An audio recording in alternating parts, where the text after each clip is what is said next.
Hey there everyone, NoDMAA here, coming at you with a One Piece deck profile. So I've been playtesting with my counter fighters, my D&D group basically, and I've been playtesting Uta, and she's pretty fun. She's not as strong as Zoro, but she's a promo leader, and she's a fan fave from the movie, and the game's really trying to push her out. So, you know, I was like, let's build it. Because I only have a playset of Zoro for Law, and I don't want to get another playset for Red Zoro. I don't really care for that deck. I like Law a lot more. But yeah, then I made Uta because I was like, oh, I got a playset of all the promo cards because I kept going to enough locals where I got a playset of the package of the Uta pack. So I was like, okay, let's build the deck because I got everything. So nice. So her leader effect is activate main once per turn, rest one Dawn. Then you can give one of your characters with no base effect 2,000 power during the turn, which is really, really good. So this deck is centered around playing the cheap vanillas and the expensive vanillas, basically vanillas, and buffing them up to make them really strong. So, the actual deck has a control element too, so we'll start with Gordon. So I run 2 Gordons. I think he's pretty sure he's a promo. Yeah, he's from the promo package with Uta. So, activate main, you may place this character at the bottom of the owner's deck, give up to one of your opponent's characters minus 3,000 during your turn, so this card is really good to, like, play it early on, and then you can use it later to send it to the bottom to give somebody 3,000 power. I mean, decrease their power by 3,000. So that way you can get over stuff, maybe like blockers, or to run over somebody, like, that you're trying to get off board. He's a very useful card, and he's a 1 cost, so, you know. I'm thinking about upping the count on him just because he's actually that good. 1 costs are very valuable in One Piece, so I don't know. Speaking of more 1 costs, I think I put this deck in order of cost. So we run 4 Chopper. He's a 1 cost blocker. He's from the starter deck. Yeah. So we just run him because he's cute and he's a blocker and emergency food, you know. Run 4 of the Sunny-kun. He's from the promo package as well.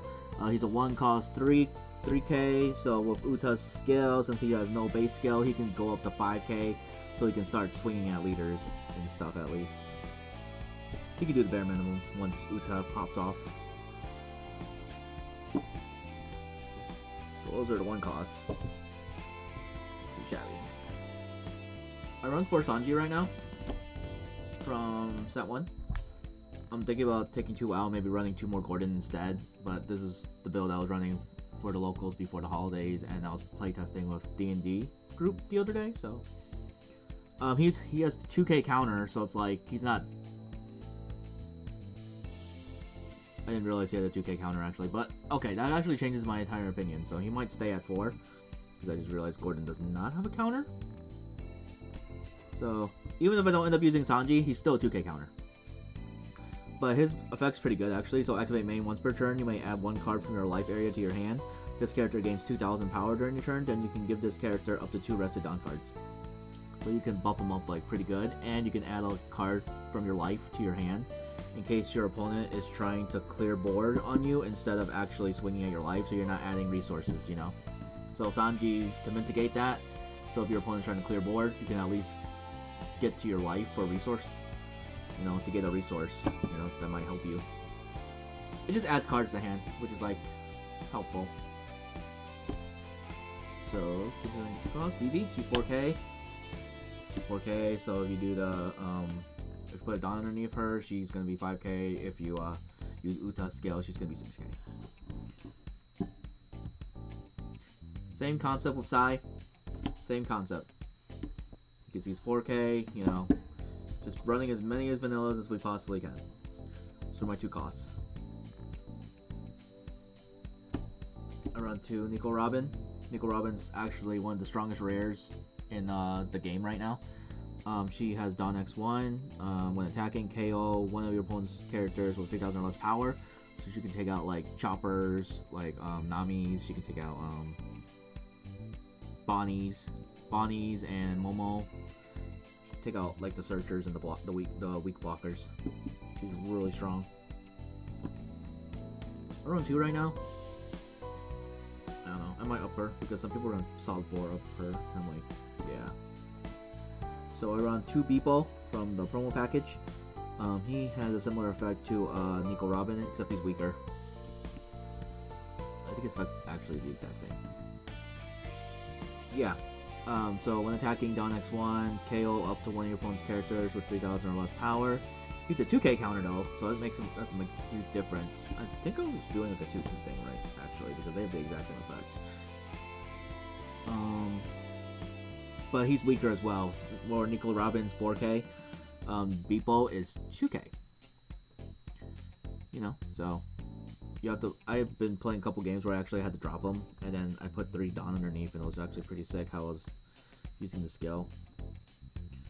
Because I didn't have a Nico Robin, and I needed to get a character off board. But yeah, I think Nico Robin's better. But we'll see. 4 Koby. Oh, 3 Koby.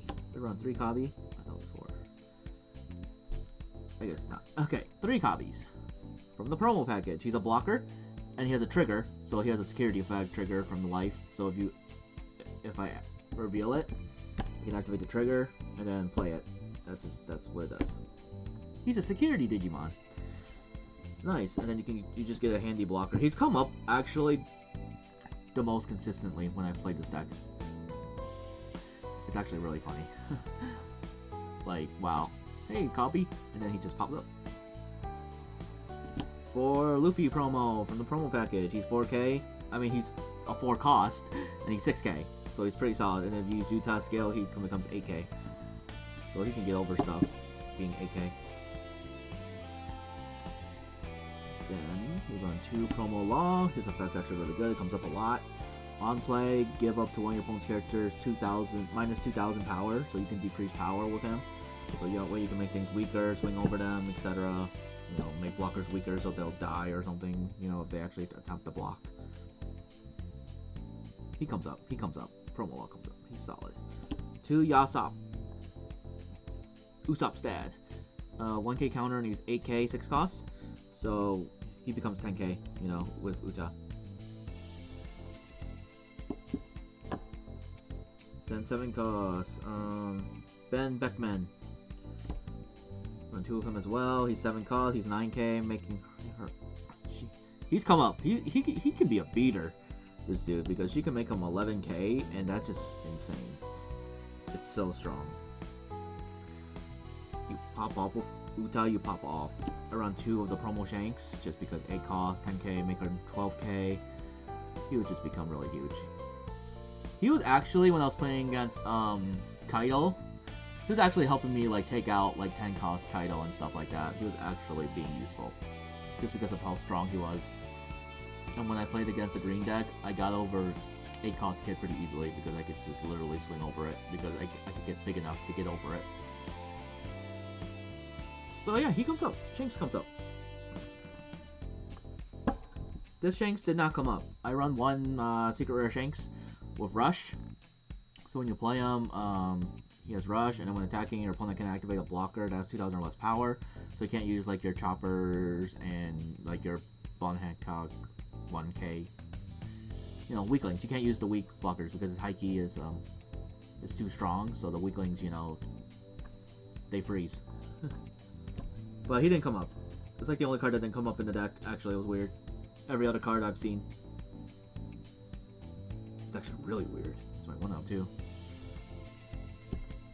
2 Gum Pistol, the Gaia Force of One Piece right now. Gum Jet Pistol, 4 cost. It's basically an option card, event cards in this game. Main KO one of your opponent's characters with 6,000 or less power, so it's basically a Gaia Force, even though it doesn't kill anything automatically. Most things you want to kill are 6,000 or less. Most things that you want to kill are 6,000 or less. I don't know why. It just is. But yeah, Gaia Force. 2 point guard point. Oh, that has a trigger. Activate the main effect. So if you hit it in life, I can blow something up basically. Guard point. Counter. One of your leaders or characters gains 3,000 power. And then the trigger, if you want to use it, your leader or one of your opponents or one of your characters gain 1,000 power during the turn. So I like this card. That card's really good. it's just a standard 3k buff, and then if you hit and trigger, the 1k can actually come up because I did hit this in life before, and it was actually pretty clutch how I buffed up my leader. Like another 1,000 just to keep it up, make it easier to guard with my counters. And the last option, last card in the deck, are 4 of the Gum Gum Fire Fist Pistol Red Hawk. I usually just say Red Hawk because it's in the literal image, like it says Red Hawk on it, and I'm like, Red Hawk! Because that's what the text box says. So Red Hawk is a 2-cost event card. It's a counter. Your leader or one of your characters gains 4,000 power during this battle. This is the best part about it.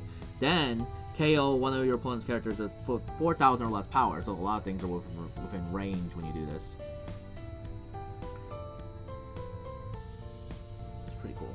And if your opponent doesn't pay attention, they can run into this pretty easily, because I had a couple of opponents who could have played around this if they used their Dawn properly, because if you buff it up a bit above 4k, then you can't do it because they're not naturally at their 4k anymore. So my opponents weren't paying attention to that, and then when I used it, they were like, oh, I should have done it differently because then I could have saved my dude. I should have saw that. I should have saw the Red Hawk coming. So like, Red Hawk is good. People have to look out for this when you play against Red because it's dangerous. It's a very deadly counter card actually.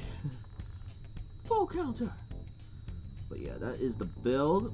I played purple Kaido. I played red green Luffy with this deck. What else did I play against? Oh, and Red Zoro. I played against Red Zoro too, and Red Zoro just... I was pretty close to beating him actually. It was just... the rush ability is just too good. But yeah, that is the build. Thank you all so much for watching this deck profile. I had a lot of fun with Uta. I would recommend it if you are able to get a hold of the promo cards.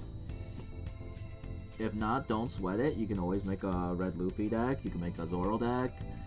Make red-green, like Luffy, and red-green Law. There are a lot of options. Plus, Uta is not the best deck. It's not even close. You know, Zoro is clearly the superior red deck, so it's like, it's all good. No, it doesn't matter technically because I just like playing this deck. I like the gimmick of giving your vanillas plus 2,000 power. I just like that gimmick. I think that gimmick is so fun. But alright, yeah. Peace out, pirates. I will see you all for the next video. Alright, peace out.